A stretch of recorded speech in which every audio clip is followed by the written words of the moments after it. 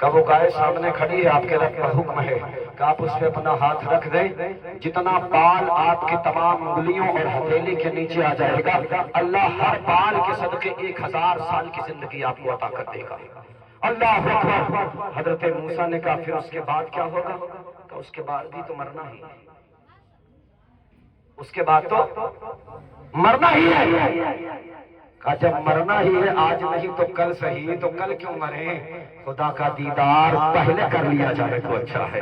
اس لیے فلسطینیوں تمہیں گھبرانے کی ضرورت نہیں ہے، ڈرنے کی ضرورت نہیں ہے۔ جب تک یہ مائیں زندہ ہے تب تک ایسے بیٹے پیدا کرتی رہیں گی اور اسلام کا وہ جھنڈا بلند کرتے ہوئے نظر آئیں گے۔